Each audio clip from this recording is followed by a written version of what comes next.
Dans la vie, certaines personnes se dépassent pendant que d'autres se font dépasser.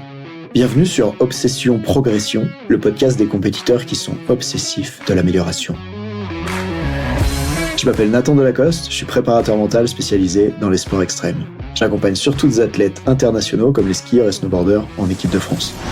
Dans ce podcast, je partage les coulisses des séances et des prises de conscience avec l'intention d'emmener votre mental au plus haut niveau en entraînant l'humain derrière la machine.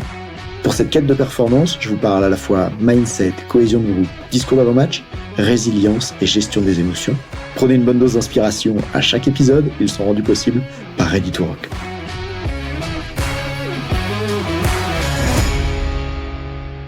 Moi, je donne ma vie pour mon sport. Je donne ma vie, c'est l'escalade. Ma vie, c'est le sport de haut niveau, c'est la compétition. Du moment où je me réveille jusqu'à ce que je vais me coucher, même quand je dors, c'est pour l'escalade. Voilà, tout. Ok, tu t'es pas entraîné, mais pourquoi? T'as intérêt à avoir une bonne raison. Tout ce que tu vas faire, trouve-toi un but et tu verras que ça va fonctionner. Bonjour à tous, c'est Nathan et bienvenue dans cet épisode spécial d'Obsession Progression, épisode hors série. Aujourd'hui, j'ai le privilège de recevoir un invité d'exception, fraîchement couronné champion du monde d'escalade, j'ai nommé Mikael Mawem.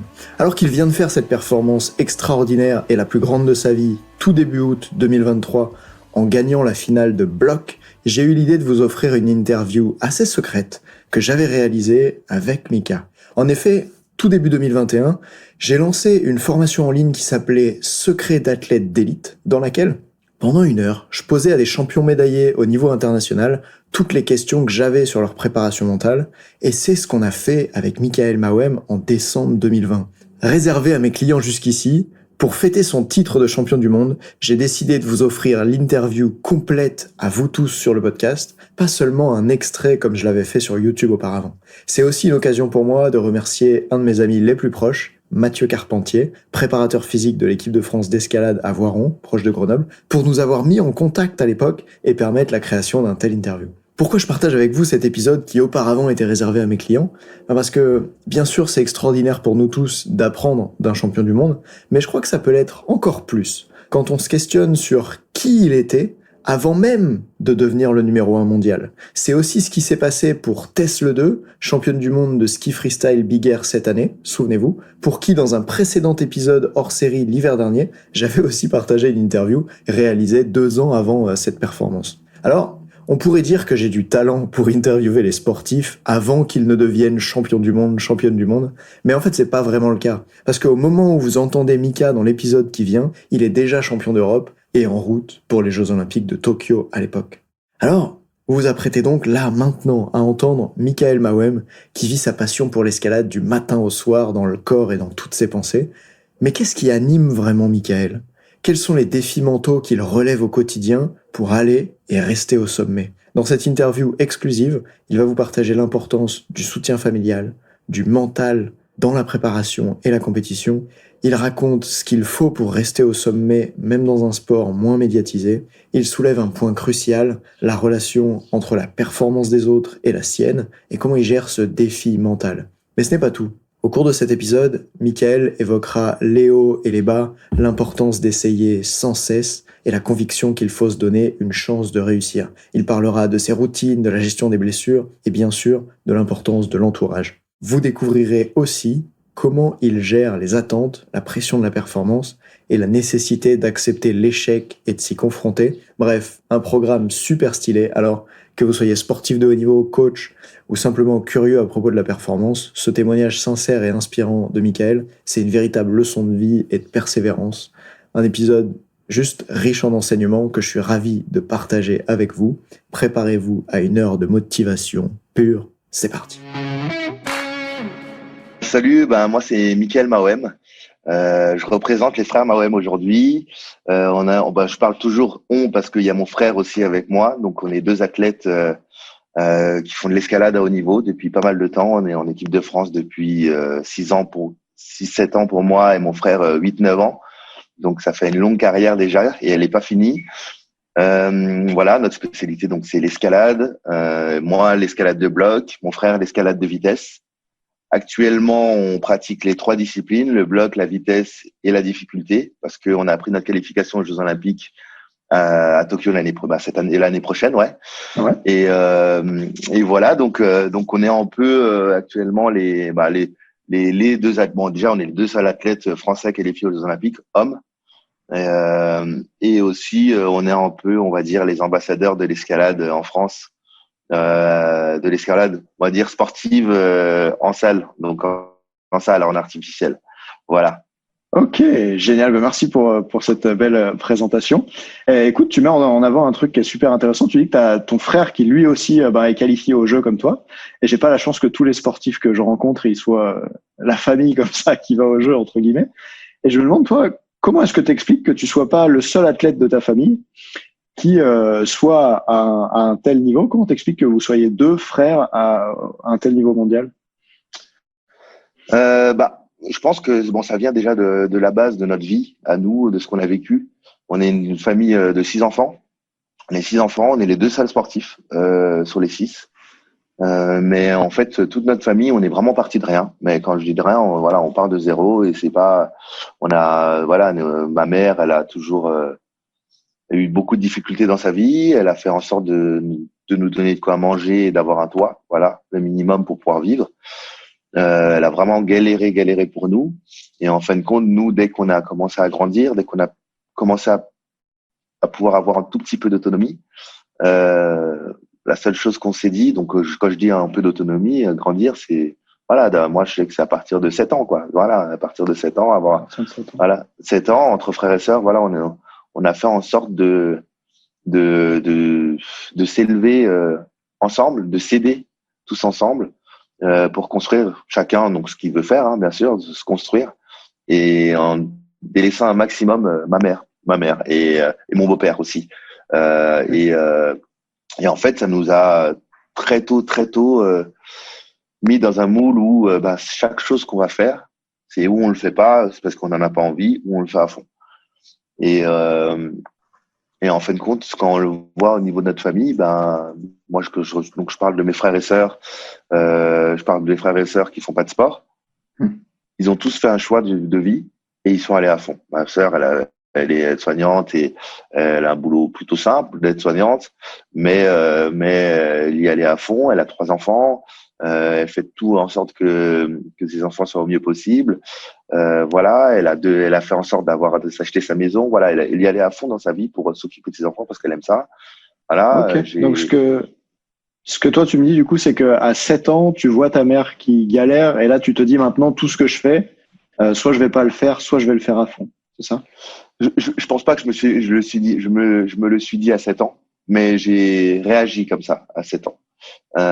Et plus grand, je me suis dit ok, bon, j'ai réagi comme ça parce que voilà, j'ai vu ces difficultés là et voilà, donc dans ce qu'on a mis en place dans notre famille et avec mon frangin, donc dans le sport, c'est vraiment en fait ok, si on fait du sport, c'est pas en tant que simple loisir, c'est pour quelque chose derrière. Si on va à l'école, c'est pas juste pour apprendre, c'est pour aller bosser dans une entreprise ou faire quelque chose derrière. Voilà, et en fait compte, c'est comme ça qu'il faut procéder, parce que quand on fait quelque chose, c'est souvent pour arriver à une finalité, un but derrière. Même quand on fait un sport pour le loisir ou on va faire du yoga pour se détendre, en fin de compte, c'est pas pour aller au yoga, c'est pour qu'il y ait quelque chose à la fin de cette séance ou à la fin de cette année. Voilà, c'est un peu comme ça qu'on a fonctionné un peu dans tout. Et voilà, moi je suis arrivé en fait le sport c'est quelque chose qui vraiment représentait un peu nos valeurs de ce qu'on a mis dans nos familles et dans notre famille, les valeurs qu'on avait chez nous en familial, parce que le sport, il y a beaucoup de partage, on est à plusieurs, on doit s'entraider et c'est ce qu'on a retrouvé avec le frangin. Et c'est ce qui nous a fait accrocher à l'escalade, mais à d'autres sports aussi avant. Ok, j'entends ça. Du coup, si je comprends bien la situation, tu me diras quand je reformule si ça te paraît juste ou pas. Il y a cette situation où tu t'aperçois que ta mère, elle est en difficulté. Toi, tu décides de t'investir à fond dans ce que tu fais avec un but en particulier. Tu vas pas juste à l'école pour aller à l'école ou grimper pour aller grimper. Tu as un espèce de gros objectif, on va appeler ça un but derrière. Comment est-ce que ça influence peut-être la façon dont tu pratiques l'escalade ou même la façon dont tu vas à l'école par rapport aux copains du même âge que tu peux rencontrer peut-être? Est-ce que tu as observé une façon différente pour toi de faire ce que tu fais? Oui, oui, totalement, totalement. En fait, la différence que je vois avec mes amis, parce que bon, là, j'ai mes amis d'enfance que je connais depuis la primaire et au collège et qu'on a passé, que je connais encore maintenant. La différence, c'est que j'ai toujours mis en avant ce que je voulais faire. Voilà.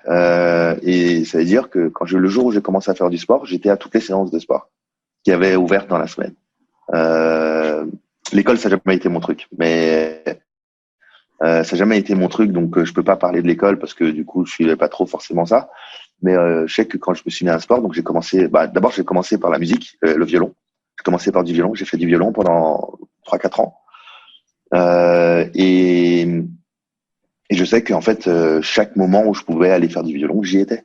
J'y étais. Donc il y avait une séance le mardi, il y avait une session de solfège le mercredi. J'y étais. C'était pas obligatoire, mais j'étais à toutes. Et c'est ce qui se passait. Je mettais en priorité mes choix en fait. Ok, je veux faire du violon, tu y vas. Est-ce que du coup, tu oserais dire une phrase du type le violon m'a aidé à devenir un meilleur grimpeur, peut-être pour la discipline que ça t'a enseigné ou l'état d'esprit que tu as commencé à construire? Non, non, je pense pas. Je pense pas que ça m'a aidé à être meilleur grimpeur, mais je pense que c'est ma vie, ce qu'on a vécu, ce que je disais un peu au début, c'est ce qu'on a vécu, les difficultés qu'on a eues dans notre enfance. Moi, j'étais encore petit, donc je l'ai compris plus grand, mais je l'ai vu avec mes frangins, mes frères et sœurs, beaucoup. Et je pense que c'est ça qui nous a formé à se dire, voilà, là, on a la chance d'avoir ça là, donc d'être dans un pays où on peut avoir plus de facilité pour manger, pour vivre, avoir un toit, aller à l'école, avoir voilà plus de facilité. Utilise ça pour quelque chose de bien, de grand. Ok, génial. Et comment est-ce que tu t'es senti soutenu ou pas là-dedans par tes parents, ta maman notamment? Euh, bah, ma mère et mon beau-père, nous ont toujours soutenus moralement. Voilà. Moralement, ils ont toujours été là. Financièrement, ils pouvaient pas forcément le faire, mais ils ont toujours été positifs. J'ai jamais entendu ma mère me dire ou mon beau-père me dire, ça va être trop dur, tu vas pas y arriver. Non, mais je leur ai entendu dire, ok, tu veux faire ça, vas-y, mais fais-le à fond. Ok, si tu veux faire ça, voilà, ils étaient toujours dans une optique de presque ou très positive ou un peu de comment je pourrais expliquer ça, de se dire allez, j'ai dit ok, tu veux faire ça, j'espère que ça va fonctionner, donc donne-toi. Voilà, c'est pas genre tu vas pas y arriver, c'est un petit challenge. Un certain niveau d'exigence qui était voilà. C'est me mettre le challenge, est-ce que tu vas y arriver ou pas? Voilà, c'est jouer un peu avec ça, mais dans le positif, dans le sens ça a toujours été positif parce que voilà, il te poussait à te dire ok, tu veux te challenger, ouais, allez, vas-y, montre-moi que tu vas y arriver. Okay. Montre-moi que tu vas y arriver. Voilà, donc ils ont toujours fonctionné comme ça. Génial. Je serais curieux de te partager quelque chose parce que ce que tu dis là, ça m'inspire par rapport à des coachings que j'ai. Toi, tu me parles d'une situation avec ta mère qui peut être difficile, notamment du point de vue financier. Moi, il y a des jeunes que j'entraîne pour qui les parents font des sacrifices, ou en tout cas les jeunes ont l'impression que les parents font des sacrifices. Exemple, une fille en équipe de France de ski alpinisme qui s'est dit, là, j'arrive en équipe de France cette année, mes parents investissent 5 000 € pour que je puisse faire ma saison. Du coup, je leur dois des résultats, je leur dois de faire des podiums. Un jeune, lui, à l'inverse, tu vois, qui avait 12 ans. Et quand je lui demande qu'est-ce que ta maman elle attend de toi, il me répond, ma maman elle m'a dit que si je faisais pas de podium cette saison, ça servait à rien qu'elle me paye des cours de ski. Et du coup, je me demande comment est-ce que toi, tu as pu, dans cette situation-là, ressentir pourquoi pas une certaine pression de la part de tes parents ou un devoir d'être à la hauteur ou pas du tout. Comment ça s'est passé pour toi? C'est une question. C'est une question, je pense, de respect, tu vois, vis-à-vis de mes parents, de ce qu'ils ont fait, de ce que ma mère elle a pu faire pour nous. Je l'ai vu et elle a galéré toute sa vie pour nous. Et la seule chose qu'elle avait besoin, elle a même pas besoin parce qu'on nous l'a réellement jamais demandé. Mais nous, ce qu'on avait besoin, c'est de lui donner quelque chose. Elle n'a pas besoin d'argent. Elle n'a pas besoin d'argent de notre part. Voilà. C'est l'argent qu'on a, elle veut qu'on le garde pour qu'on puisse vivre le mieux possible.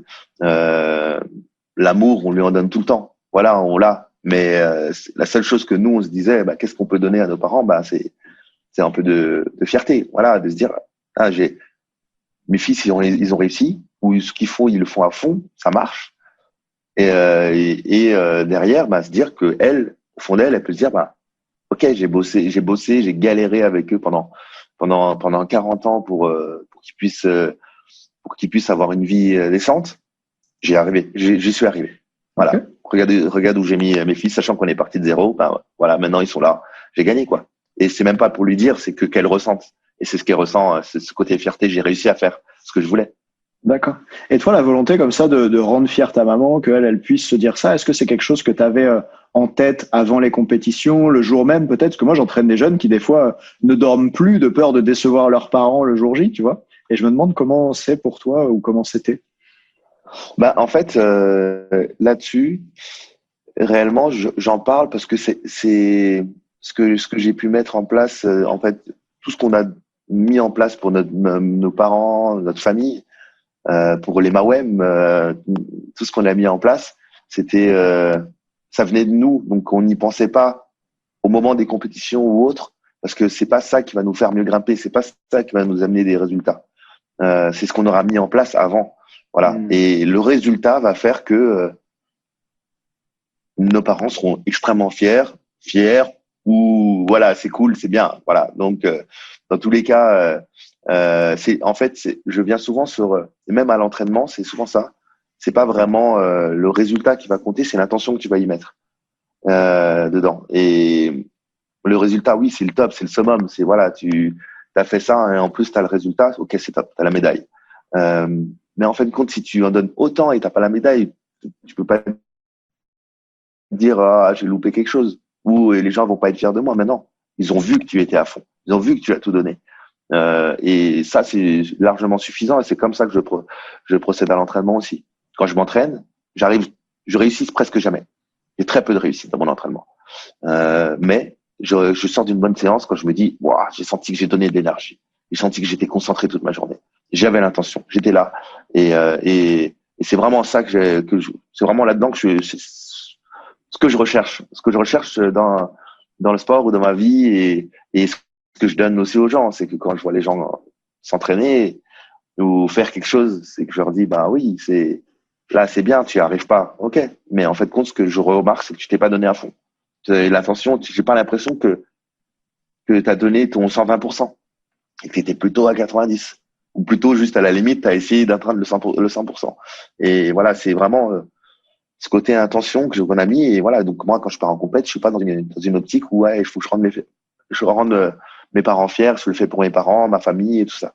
Okay. Donc là, je pense à moi et ce que j'ai fait, et à la fin de la compète, là, d'un coup d'un seul, voilà, j'appelle ma famille et allez, c'est bon, regardez, c'est bon, on a fait ça, on a réussi ça ensemble, voilà, parce qu'on le réussit ensemble, quoi. Ok, voilà. Génial. Je crois que c'est vraiment une pépite ce que tu nous partages là, et j'aimerais bien le reformuler. Tu vois, je te parlais du résultat ou de vouloir rendre fiers tes parents, et là tu m'as dit tout de suite non, mais c'est pas le résultat qui compte, c'est l'intention que tu vas mettre en place avant d'obtenir le résultat, et notamment pour moi, l'intention qui compte, c'est se donner à fond. D'ailleurs, tu sais, aux entraînements, j'y vais et j'ai des gros échecs, je rate beaucoup de choses, mais ce qui compte pour moi pour évaluer est-ce qu'un entraînement il est bon ou pas, c'est est-ce que j'étais à fond ou pas.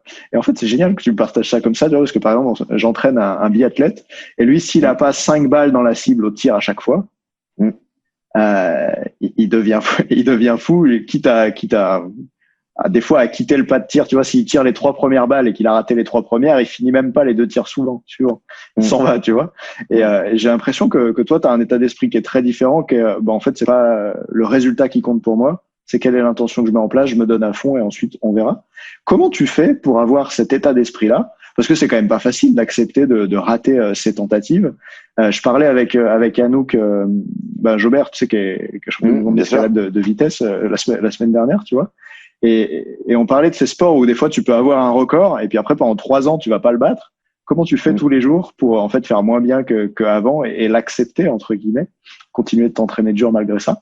Bref, comment tu fais toi pour avoir cette intention de te donner à fond quand tu vas à l'entraînement malgré les échecs que tu peux rencontrer? Je m'accroche. En fait, je m'accroche énormément à mon but.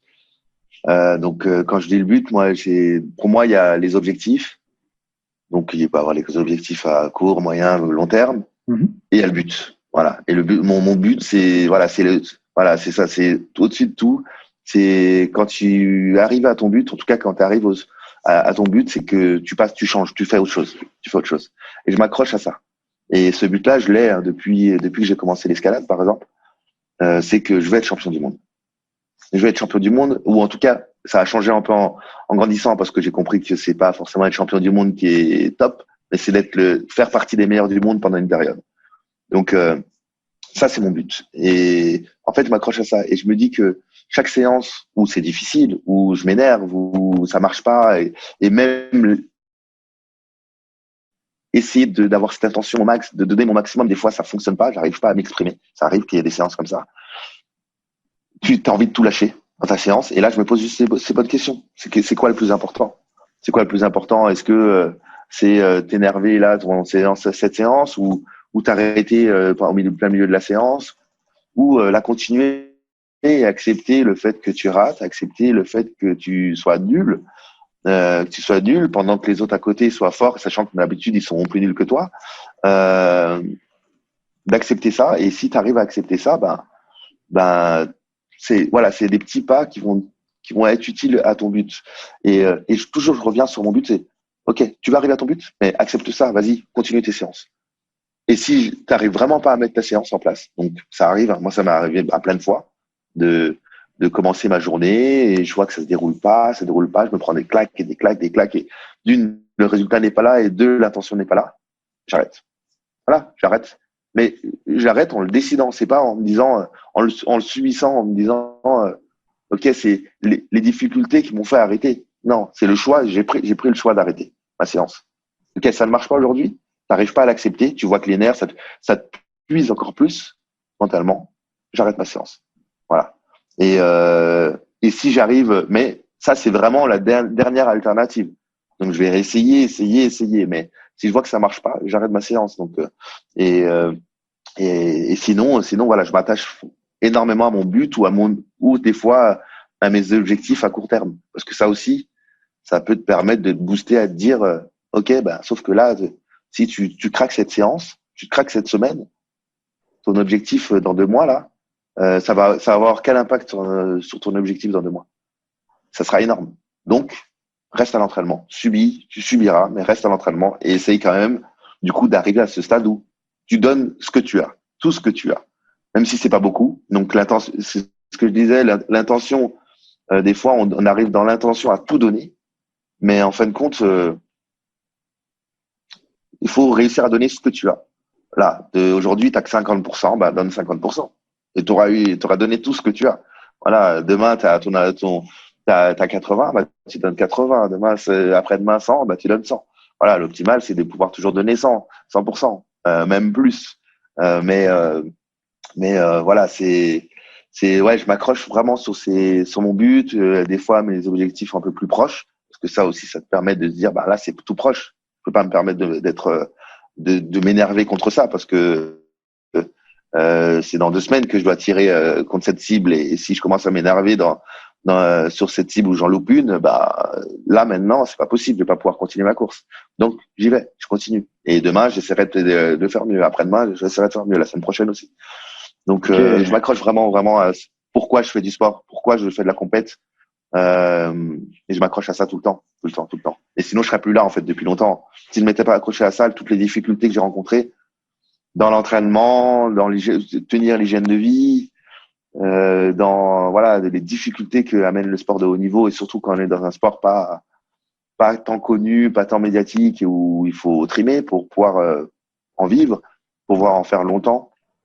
Je serais déjà plus là, Ok, waouh. Ce que tu viens de nous partager là, c'est presque un cours de prépa mentale qu'on pourrait diffuser dans les écoles, tu vois, pour les gamins qui se développent. C'est vraiment génial ce que tu partages. Merci. Tu dis, quand je suis face à ces difficultés-là, je me reconnecte à mon but, à ce qui est vraiment important pour moi, à ce que je veux aller chercher. Et puis, je comprends qu'en séance, tu peux vivre aussi la frustration de ne pas y arriver. Mais à ce moment-là, tu prends du recul sur toi et tu décides, tu dis, tiens, qu'est-ce qui est le plus important pour moi? Si c'est l'objectif qui est là bientôt, il faut que je continue. Ou alors, je prends la décision d'arrêter parce qu'aujourd'hui, je suis pas dans les meilleures dispositions. Mais j'ai ce recul sur moi-même. J'ai l'impression que tu réfléchis à ce que tu fais et tu vis pas juste ton émotion contre un mur comme certains que je rencontre peuvent. Non, non, mais en fait, c'est une question de choix. Il faut choisir ce que tu veux faire, en fait. On choisit de faire du sport, on choisit de faire de la compète, on a choisi de s'entraîner pour cet objectif, tout ça. Mais quand tu es dans des séances, pareil, tu choisis qu'est-ce que tu veux, qu'est-ce que tu veux qu'il se passe. Ok, tu choisis que tu veux réussir. Bon, là, moi, je vais parler de mon blog. Je vais choisir. Ok, je veux faire ce blog. Ça marche pas. Ok, mais en fait, tu fais ton choix. Tu veux choisir. Tu choisis de continuer ta séance parce que tu veux la finir. Tu veux finir ta séance, ou tu choisis de pas la continuer parce que ça sera mieux pour les prochaines. Voilà. Mais c'est pas pour que ça soit mieux que les prochaines, que ça soit utile pour que tu puisses encaisser mieux. Donc là, on part vraiment sur ce côté un peu négatif où le fait de pas réussir, bah ça te puise. Bah, tu te dis, je choisis de me stopper pour que je sois moins fatigué pour ma séance de demain.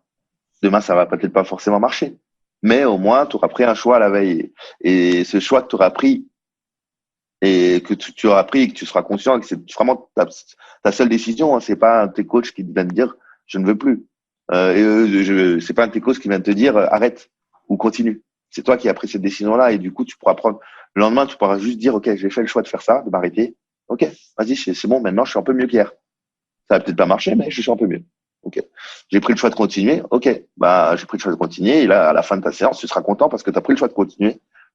Tu n'auras peut-être pas réussi ce que tu voulais faire, mais tu auras réussi à tenir ta séance.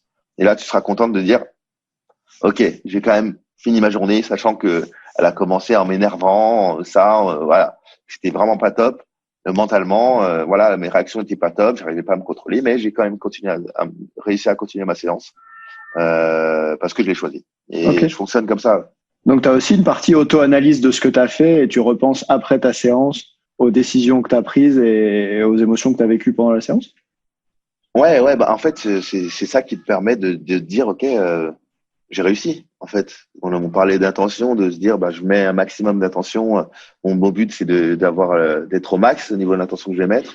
Et c'est pas forcément la réussite, mais en fin de compte, le fait de prendre le choix et de faire ça et d'y aller et de le mettre en place à la fin de sa séance, dans la difficulté du sport, hein, parce que là on parle vraiment du sport, tu le valides en me disant j'ai réussi quelque chose. Voilà, là pour le coup j'ai réussi un truc. Bah, j'ai réussi à tenir ma séance, à la finir, ou j'ai réussi à l'arrêter, mais à l'arrêter en le voulant. C'est pas à l'arrêter parce que je me fais casser la gueule et j'en peux plus. Non, j'ai arrêté parce que j'ai décidé de dire ok, j'arrête pour que ce soit mieux. Je l'ai fait. Voilà. Tu as pris la bonne décision. Ok, tu as pris la décision, tu l'as fait et tu l'as fait parce que tu le voulais, parce que tu as pris cette décision-là. Et ça, c'est ce côté réussite. Et à la fin de séance, tu te rappelles de ce moment-là où tu as commencé et tu t'es dit est-ce que je continue ou pas. Ok, je la continue. Allez, je finis ma journée. À la fin de ta séance, elle a été nulle à chier ta journée. Mais tu as continué ta journée. Tu as fini tes essais, tu as fini tes tirs, tu as fini tout ce que tu fallait faire. Et voilà, c'est ce côté réussite. T'en es content à la fin de ta journée, ouais. Ok. Ça m'inspire une question. Tu vois, je me demande comment est-ce que tu construis tes séances en escalade, parce que là, la façon dont t'en parles, j'ai l'impression que parfois tu peux arriver du coup à la salle et puis t'as pas une durée précise de séance qui est prévue comme ça peut se faire dans beaucoup de sports. Tu vois, un entraînement de basket, par exemple, on s'entraîne 1 heure et demie. Quand t'en parles comme ça, j'ai l'impression que tu te dis bah je vais grimper et puis je décide si je continue ma séance au fur et à mesure ou pas. Est-ce que c'est ça ou j'ai mal compris ce dont tu as parlé? Bah, moi, mes journées sont calées de A à Z, du moment où je me lève jusqu'à je viens me coucher. Donc, je fonctionne par cycle. Voilà, j'ai plusieurs sessions dans la journée. Tout ça, voilà, c'est vraiment calé. Donc, je peux pas forcément me permettre. Donc, le fait que ça soit déjà bien cadré, je peux pas forcément me permettre de prendre toujours ces choix-là, de me dire, je m'arrête. Parce que je sais très bien que je fonctionne. Après, ça, c'est un fonctionnement. J'ai voulu vraiment que tout mon entraînement soit carré pour aussi m'accrocher à ça en me disant si tu suis pas ça, ta progression sera pas optimale. Tu arriveras pas à ton but, le jour de ton objectif ou à ton but en te disant si tu as loupé tant de séances, ou tu as fait le choix d'arrêter tout le temps, chaque fois que tu avais des difficultés, tu n'y arriveras pas. Donc, ça aussi, c'est quelque chose que j'utilise, le fait de structurer mes séances pour avoir plutôt ce choix de continuer. Voilà, le choix d'arrêter, de dire j'arrête parce que j'en peux plus, c'est quelque chose d'exceptionnel. Parce qu'il y a beaucoup de choses qui vont se passer. Ça s'impacte pas juste sur le fait que la séance, elle est difficile et là, tu te fais casser la gueule. C'est vraiment tu vois, il y a des jours où tu peux avoir des problèmes familiales, des problèmes familiaux, ouais, tu peux avoir beaucoup de choses à faire, tu as beaucoup de choses dans ta tête, tu as plein de choses à faire à côté de ton sport, tout ça, et que plus le fait que ça marche pas, bah là, ça ne fonctionne pas. Ok, bah arrête-toi, occupe-toi de ce qui t'empêche de réussir, en fait. Parce que souvent, il y a quelque chose, en fait. C'est pas parce que tu es nul aujourd'hui, c'est parce que tu es autre part.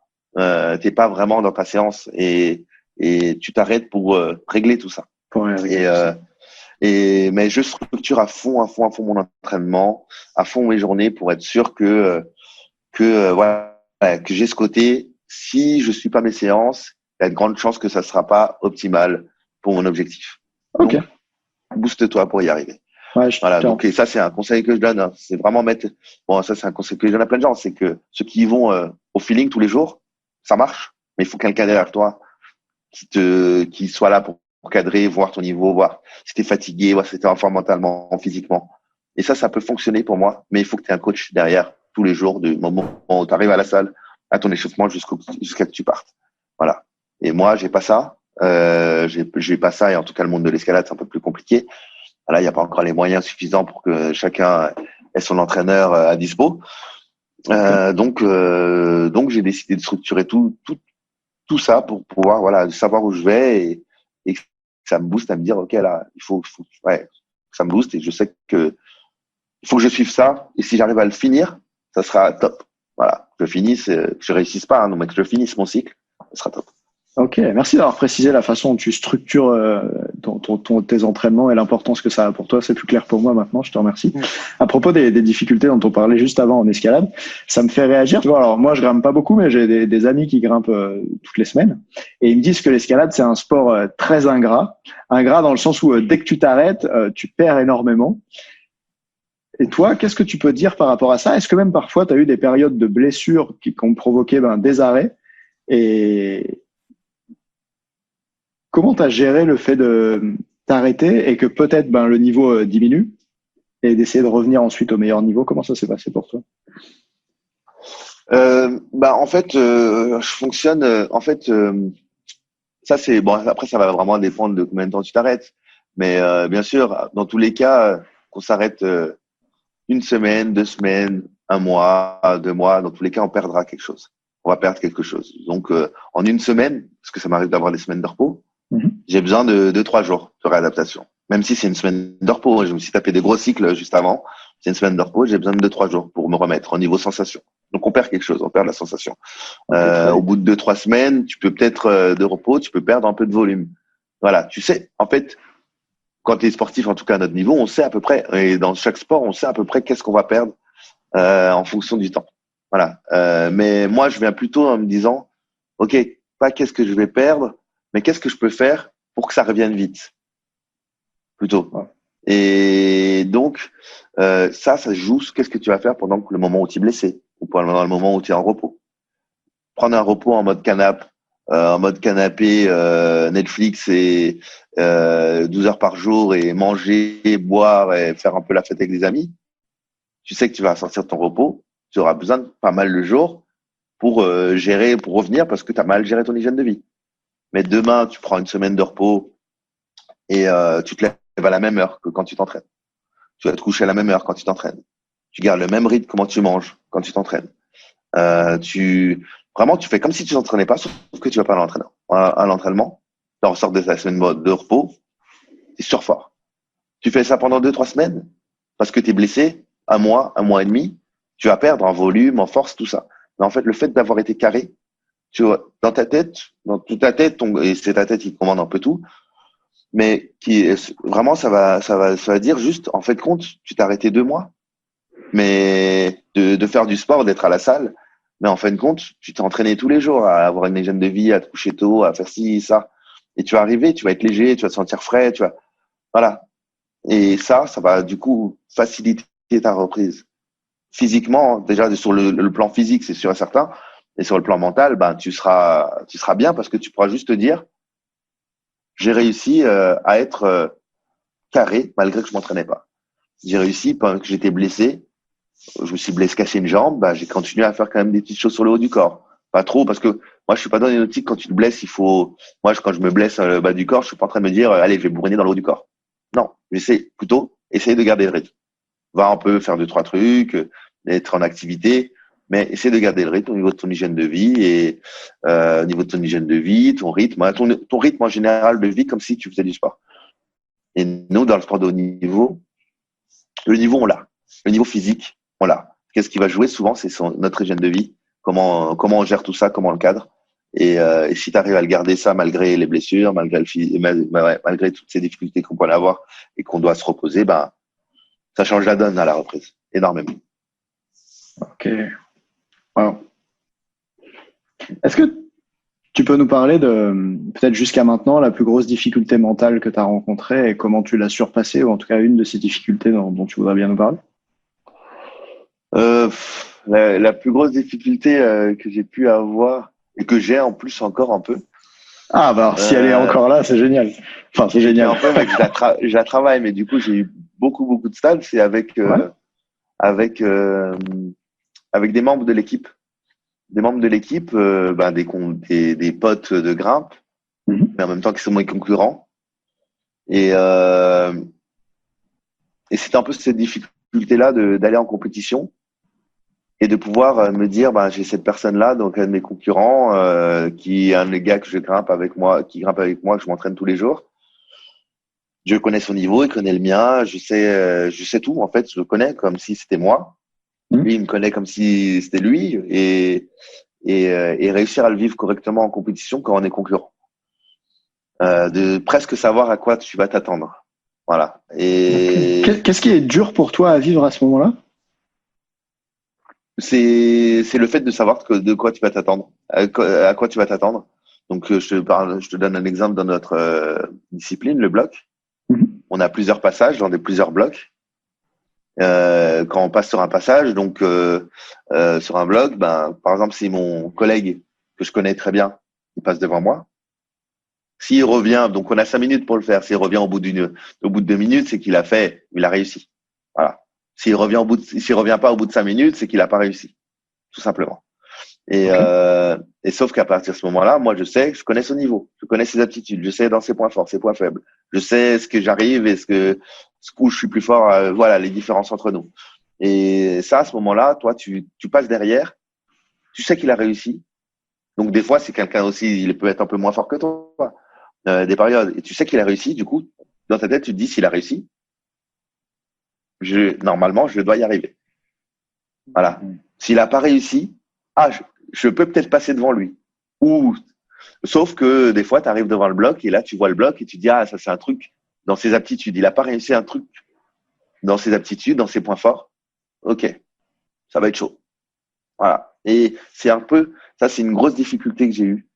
Pas avec un athlète. Vraiment avec un athlète que j'ai eu. Pas avec d'autres, mais vraiment avec un. Sur ce côté-là, réussir à me détacher de ça. Ok. Tu as tendance, en fait, si je comprends bien, presque à pronostiquer quelles vont être tes performances à toi en fonction de ce que lui a pu faire avant. Je sais que lui, je le connais parfaitement. Il a raté ça. Et ça, c'est son point fort par rapport à moi. Donc, ça veut dire que c'est sûr, moi, je vais pas y arriver. C'est presque un petit peu ça c'est ça. C'est pour toi et être limitant, du coup? Ouais, c'est limitant. Et après, on l'a aussi avec les compétiteurs, les autres compétiteurs internationaux. Je l'ai aussi, je connais bien leur niveau, mais moins. Mais je connais leur niveau général. Je sais leur vécu et tu sais que ces personnes-là, certaines personnes, s'ils n'y arrivent pas, tu sais que ça va être très dur. Voilà. Mais il y a moins de détails. Il y a moins de détails que quand c'est ton collègue. C'est intéressant que tu partages ça parce que tout à l'heure, quand je te posais la question un peu plus tôt, c'était vis-à-vis de ta maman et de comment tu te comportais à l'entraînement du coup. Je disais, le résultat, Nathan, c'est pas important. Ce qui compte, c'est l'intention et ce que tu vas faire pour obtenir le résultat après. Et en fait, tu montres que toi, tu es très bien capable de faire ça à l'entraînement, de te concentrer sur l'intention, mais que là, en compétition, quand il y a quelqu'un que tu connais bien qui fait sa performance, d'un coup, ça a tendance à te centrer sur le résultat et peut-être à t'éloigner un petit peu de ce que toi, tu as à faire du point de vue de la technique, par exemple, la stratégie que tu mets en place. Ouais, Ouais, complètement. C'est la grosse difficulté quand tu arrives en compète. Pour moi, c'est clairement la grosse difficulté de. Et en fait, j'apprends. En fait, j'ai compris parce que ça fait quand même pas mal d'années. Ouais. Et j'ai bossé. J'ai vraiment essayé de trouver qu'est-ce qui va me permettre de l'accepter plus facilement. Donc, de pas le contrer, l'enlever, parce que réellement, je pense que c'est impossible de regarder les autres athlètes et de dire et de pas penser de voir juste un homme devant toi ou une femme devant toi et te dire rien. En fait, je pense que c'est pas possible. Il y a toujours des pensées qui arrivent mais plutôt de vite trouver quelque chose de clé qui peut te permettre de te recentrer sur toi, de te recentrer sur toi et sur ce que tu sais faire ou ce que tu as fait ou ce que tu veux faire. Et trouver ces clés-là, et ça a pris du temps. Et là, ça a commencé à être beaucoup, beaucoup mieux. Voilà, je sais que j'ai ces clés-là. Et j'ai ces clés-là pour m'en détacher un peu. Mm-hmm. Mais comme je dis, on s'en en détache un peu. Mais en fait, on l'aura toujours un tout petit peu en tête. Mais chaque fois, tu utilises cette clé-là qui te permet de te recentrer un peu sur toi-même. Ok, ça revient, tu te recentres sur toi-même, ça te revient. Et c'est toujours un peu cette balle, ce truc-là cette balle à rebond qui revient, qui part, qui revient. Mais en fait, il faut réussir à l'accepter que c'est comme ça, que c'est difficile. Mais en fin de compte, c'est la compétition.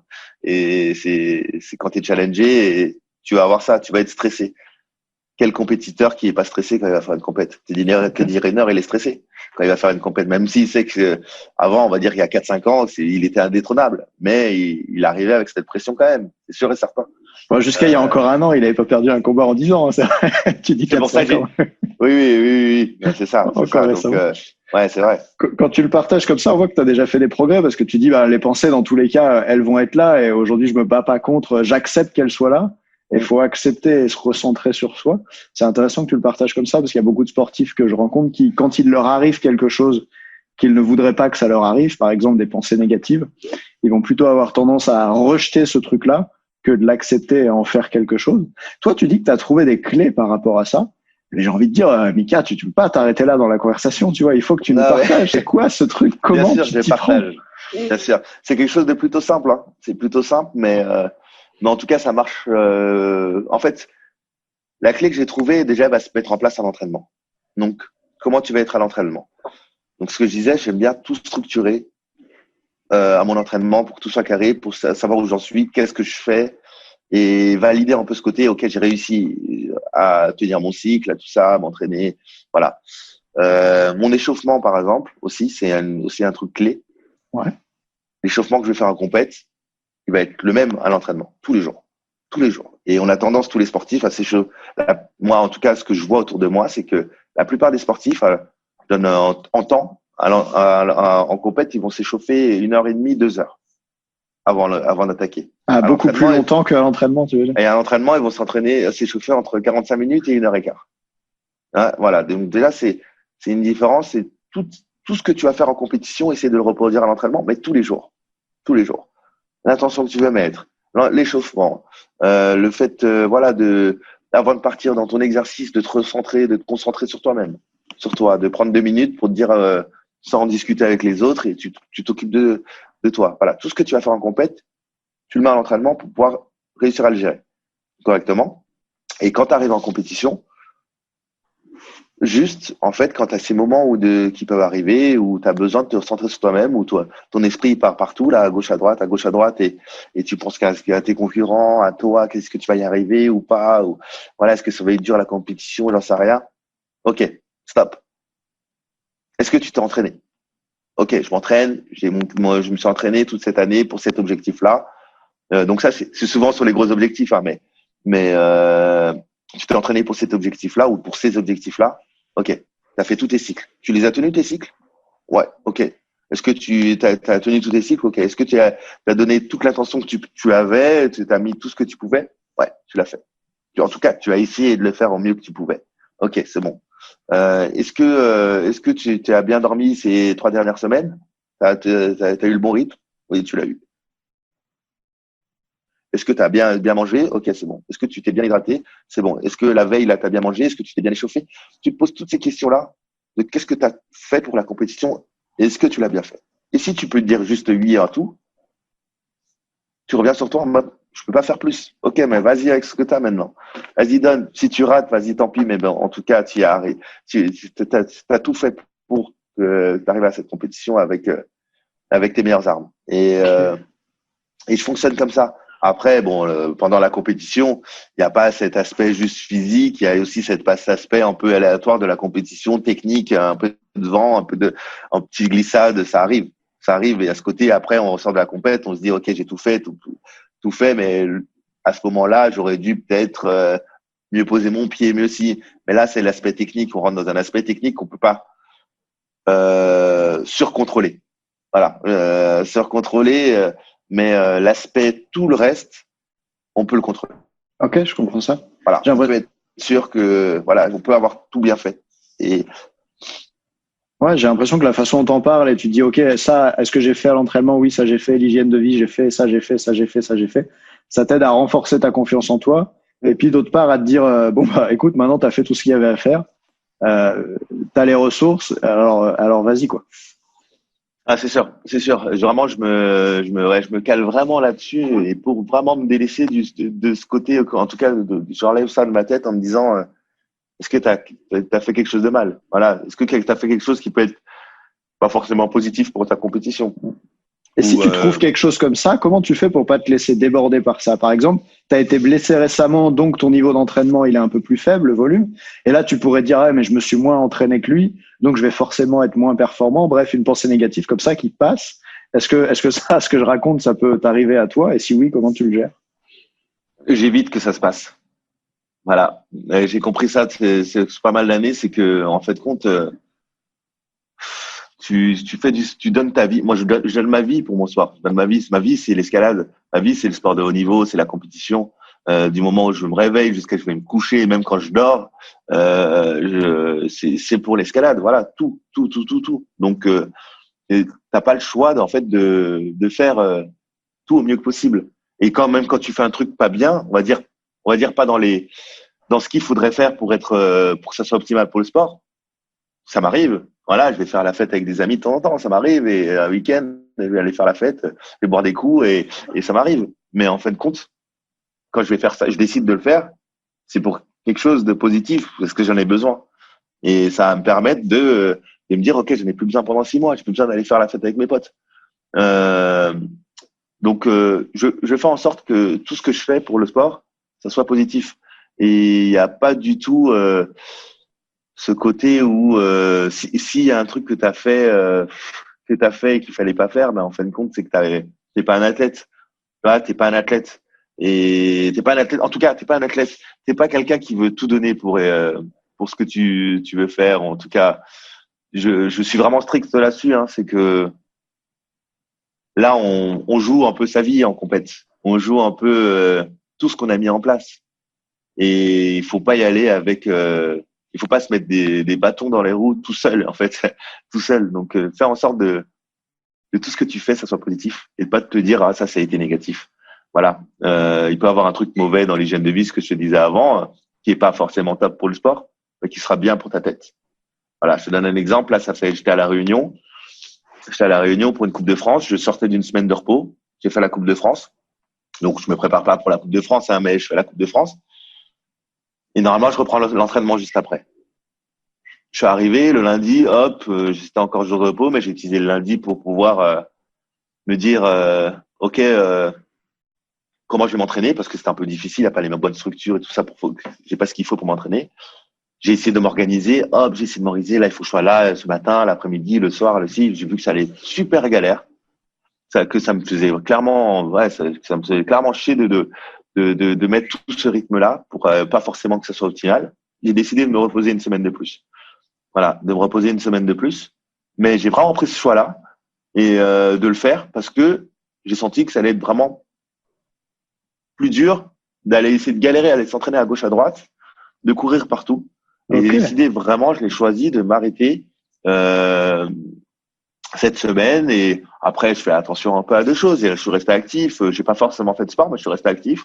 Mais j'ai continué à essayer de me coucher tôt. Il y a quelque chose qui m'interpelle dans ce que tu dis et j'ai vraiment envie de te questionner là-dessus parce que tu me dis, ouais, en gros, si t'es pas discipliné, t'es pas un athlète, quoi. Il faut vraiment te donner les moyens.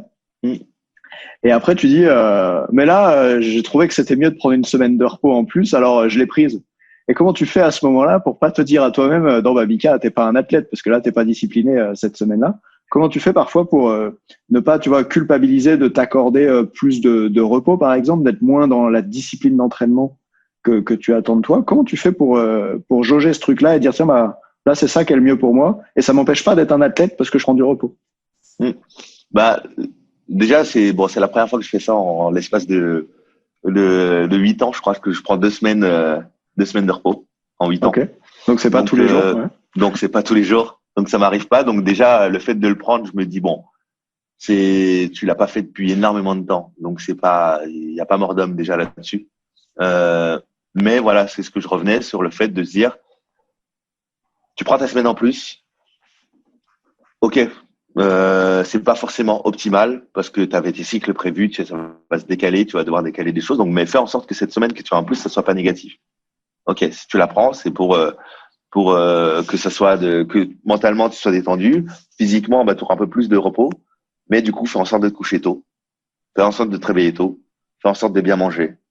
Va aller marcher, voir les dauphins, si je te dis, c'est ce que j'ai fait. Aller voir les dauphins et tout ça, va nager et tout. Mais reste en action toutes les journées, mais garde ton rythme de vie. Ton hygiène de vie correctement. Voilà, c'est pas une semaine de plus si tu vas faire la fête. C'est une semaine une semaine de plus de repos, mais de repos physique. Physique, voilà. Donc même quand tu lèves le pied, finalement, il y a toujours une certaine discipline qui est présente, et notamment sur l'hygiène de vie, l'heure de lever, coucher, les repas, etc. Tout le temps. Ça, c'est tout le temps.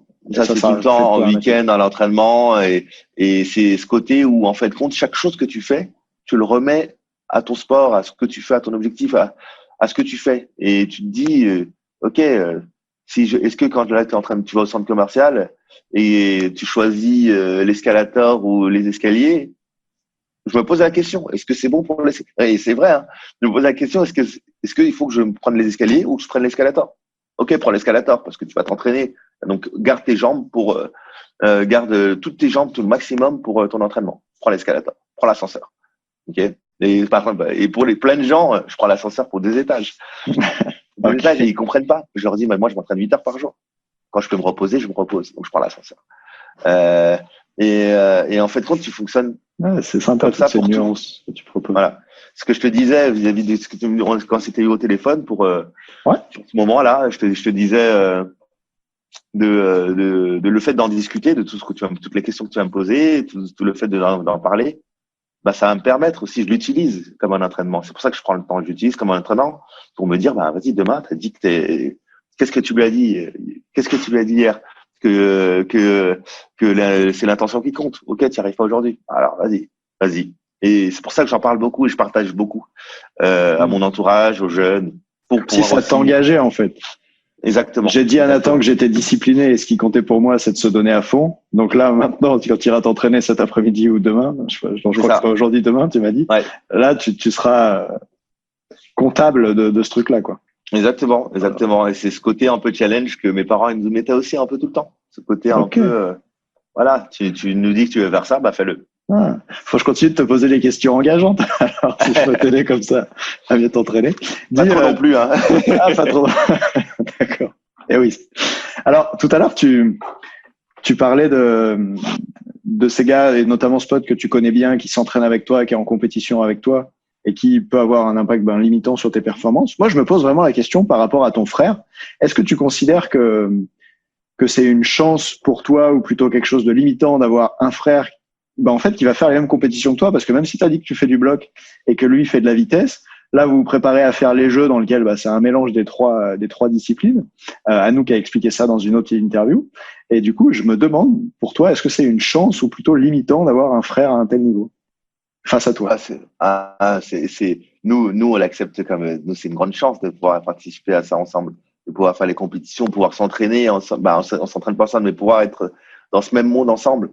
C'est une chance pour nous en fait parce que on a toujours vécu ensemble, ça veut dire que en famille, on a toujours été très familial dans l'entraide à fond et dans le support et dans de chacun et le fait d'aller clairement au jeu ensemble, Donc faire des compètes, parce qu'on en a fait aussi ensemble, mais d'aller au jeu ensemble, de vivre une grosse compétition où on sera concurrents ensemble, en fait, c'est top parce que déjà le résultat, s'il y a un des deux qui a un résultat, on sera gagnant.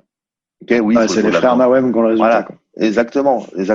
Et s'il y en a un des deux qui gagne, un des deux qui est en finale, un des deux qui est sur le podium, démentiel parce qu'on s'est toujours tout partagé dans la vie, tout partagé.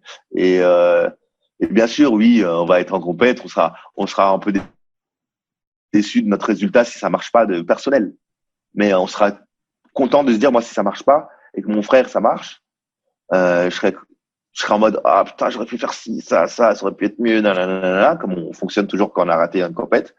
Mais il y aura ce côté, yes, on le frangin, voilà, on a gagné quelque chose, voilà.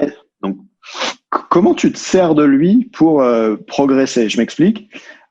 Tu vois, quand j'ai quelqu'un de proche qui est, par exemple, plus performant que moi, ça peut être une façon de me dire oh là là, mais lui, ça va pas du tout, il est plus performant que moi. Et j'ai des athlètes qui, comme ça, font baisser leur estime d'eux-mêmes en se comparant socialement à d'autres athlètes qui sont proches d'eux, tu vois. Et d'autres qui vont être capables de se dire tiens, bah lui, c'est un pote à moi, un ami, il est meilleur que moi, ça m'inspire, je vais essayer de me comporter comme lui, de m'y prendre comme lui. Comment est-ce que toi, tu bosses dans cette relation avec ton frère ou la façon dont tu le regardes pour que ce soit utile pour toi? En fait, déjà, mon frère, il a 6 ans de plus que moi. Il a, du coup, en étant plus jeune, il a toujours été beaucoup plus fort que moi, juste déjà vis-à-vis de l'âge, voilà. Okay. Et en fin de compte, au tout début, on va dire nos 10 premières années, non, mes 8 premières années d'escalade, ça a été vraiment dans ce système où je veux pas être plus fort que mon frère, je veux arriver au niveau de mon frère. Voilà. Je vais arriver au niveau de mon frère pour pouvoir jouer avec lui. Voilà. Pour pouvoir jouer avec lui. Et au début, ça a toujours été ça. Après, il a changé de discipline quand je suis arrivé à son niveau. Il a changé de discipline. Du coup, il avait peur d'être dépassé ou? Exactement, c'est ce que je lui dis tous les jours. Mais non, mais du coup, voilà, il a changé de discipline. Mais en fin de compte, ça, c'était un peu ce côté début, mais c'était le côté petit frère, grand frère. Voilà, ce côté petit frère, cette relation petit frère, grand frère. Mais après, voilà, quand j'ai eu un peu cette autonomie-là, où voilà, j'ai vraiment commencé à fonctionner, on va dire, plus seul. Qu'est-ce que notre relation nous permet de rester motivé, de se pousser chacun. Voilà, de pas avoir ces coups de mou. Comme on disait, les moments où ça ne va pas dans mes séances aussi, ça c'est quelque chose où mes séances sont nulles et ça marche pas, ça fait ci, ça, où j'ai envie d'arrêter, mais pas pour arrêter pour que ça soit mieux demain, arrêter parce que ça me saoule. Je pense à qu'est-ce que je vais dire à mon frère quand je vais lui dire que j'ai pas fait ma séance. En fait, on fonctionne beaucoup comme ça. Lui, c'est un peu pareil. Ok, quand il finit pas, ou il lui reste 5 runs et il en peut plus, il en peut plus. Voilà, il va se dire ça aussi. Est-ce que quand je vais avoir mon frère, parce qu'on essaie au téléphone tous les jours ou tous les 2 jours, et du coup, on se raconte un peu nos séances. Ouais. Donc, est-ce que je vais devoir lui mentir? On se ment pas. Nous, dans la famille, on s'est jamais menti, on se ment pas. Voilà, pour en tout cas des trucs importants. Et nous, l'entraînement, c'est important. On va pas se mentir pour ça. Donc, on sait pas. On n'arrive même pas. On pourrait même pas arriver à le faire. Donc, il y a cette forme d'engagement, vraiment cette pression sociale de je vais devoir lui rendre des comptes à mon frère et lui dire si je me suis entraîné ou pas aujourd'hui. C'est ça. Donc, ok, tu t'es pas entraîné, mais pourquoi? T'as intérêt à avoir une bonne raison. Voilà. Parce que il va pas se passer grand chose, mais il va juste te faire comprendre que t'as arrêté pour rien, pour des raisons un peu débiles, et il va juste te faire culpabiliser. Comme moi, je vais pouvoir essayer de le faire culpabiliser. Voilà. Voilà, ça va être cette relation-là un peu de côté, ouais, si ça fonctionne pas, voilà, il faut on se rende compte, ou des fois aussi, il y a ce côté aussi, juste on se pousse, on se donne de la motivation, parce que c'est pas que quand ça marche pas. Voilà, on essaie de se donner un max de motivation. En plus, là, il est en Nouvelle-Calédonie, du coup, on a un décalage de 10 heures. Ouais. Quand je l'appelle, moi, je commence ma séance, et lui, il a fini sa séance. J'ai fait une session de merde, c'était pas top, c'était pas cool. Voilà, ça n'a pas marché comme je voulais, j'ai réussi 10 runs sur 30, mais j'ai fini ma séance, c'est ça, mais ça n'a pas fonctionné. Ok, mon frère, bon, ça ira mieux demain, t'inquiète, on va aller à fond, mais ok, je me motive, je vais essayer de faire mieux que toi, mon frère. Je vais essayer de faire mieux que toi, je vais essayer de venger ta séance. Voilà, on se donne des petits des petites choses comme ça et qui nous permet de se donner de la motivation, donner de l'envie, d'avoir ce petit côté compétition. Donc, mais très positif, tu vois. C'est pas parce qu'on de toute façon on s'entraîne pas pareil, donc on peut pas se dire moi je vais faire un meilleur temps que toi en vitesse. De toute façon, j'y arriverai jamais. Donc, je peux essayer ce que je veux, je vais jamais y arriver. Mais je peux arriver de faire une meilleure séance que lui, où j'avais plus d'intention, ou un peu plus de réussite dans ce que je vais faire. Et ça, on essaie de se motiver aussi comme ça. Voilà, c'est énormément de motivation, voilà, on s'entraîne énormément avec le frangin là-dessus. Ok, c'est très clair pour moi, je te remercie. Pour terminer, tu vois, il y a une ou deux questions que je pose toujours à tout le monde et à tous les champions comme toi que je rencontre dans ces interviews. La question que j'ai envie de te poser, c'est la suivante.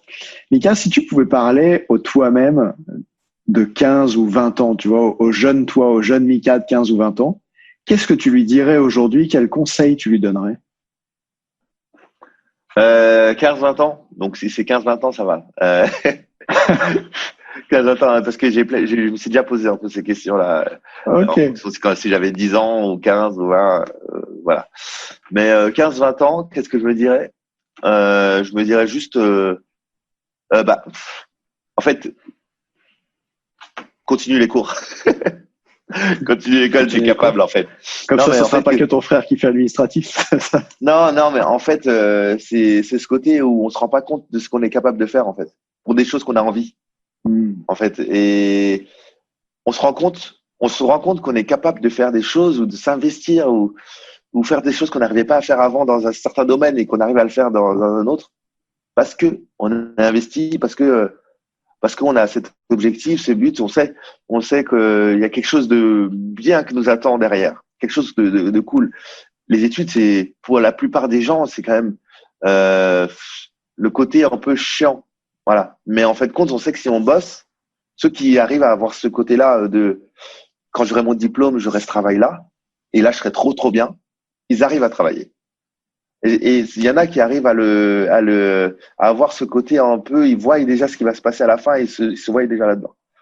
Et moi, c'est ce que je n'ai pas eu à l'école. Pour moi, je n'arrivais pas à écouter mes profs. J'arrivais pas à rester sérieux pendant 1 heure devant un prof. Sérieux, en tout cas, d'avoir l'attention sur le prof pendant 1 heure.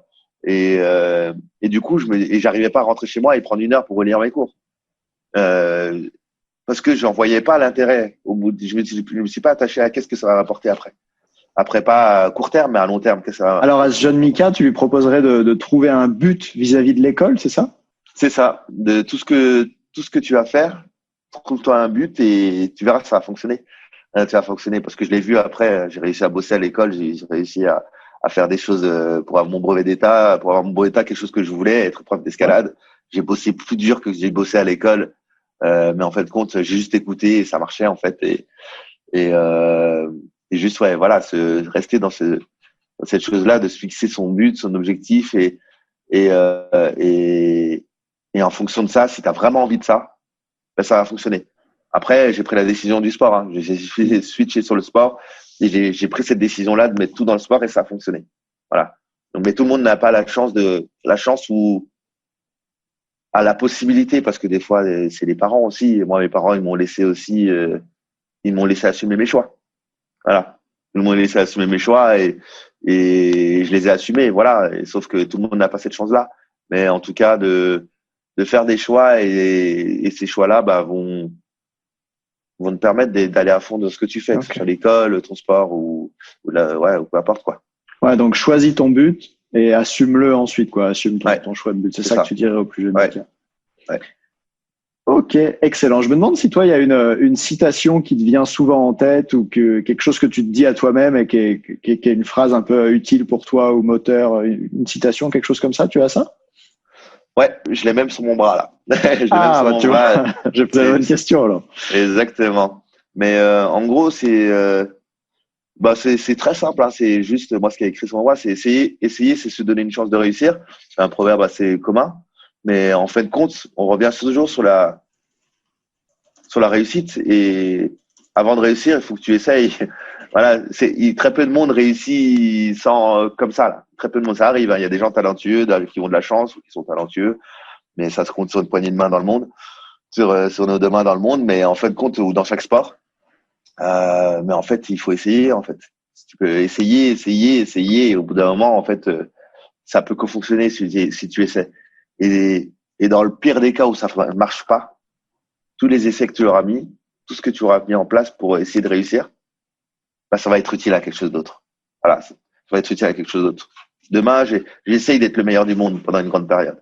Si je le suis pas, regarde, je commence à essayer d'ouvrir ma salle d'escalade. Je commence à avoir un nom. Je commence à pouvoir avoir assez de vécu pour pouvoir partager des choses à des gens. Voilà, ça m'apporte énormément de choses. Ça m'apporte encore énormément de choses. Le fait de continuer à essayer d'être le meilleur du monde, voilà, dans ma discipline. Wow. Essayer, c'est se donner une chance de réussir. Eh ben, merci pour ces derniers mots, Mika. J'espère que ça restera bien en tête de tous ceux qui auront la chance de voir ces vidéos-là. Je te remercie beaucoup pour l'échange qu'on a eu jusqu'à maintenant, qui est assez fantastique, avec plein de pépites, je pense. Et c'est vraiment cool. Je te remercie. Un plaisir.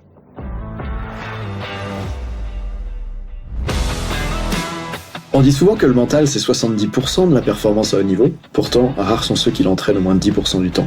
En écoutant jusqu'ici, t'as donné à la dimension mentale un peu plus de la place qu'elle mérite chaque semaine. Bien joué.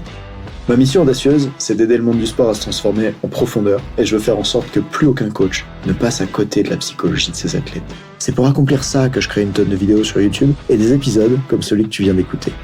Alors, je vais pas te demander d'inscrire de force tes amis au podcast, et en même temps, si tu peux en parler à quelqu'un qui va l'adorer, quelqu'un à qui ça serait utile, ta recommandation, elle signifie beaucoup pour moi. Si chaque auditeur en parle juste à 2 autres, l'année prochaine, on sera des milliers de fois plus nombreux avec l'obsession progression. Salut!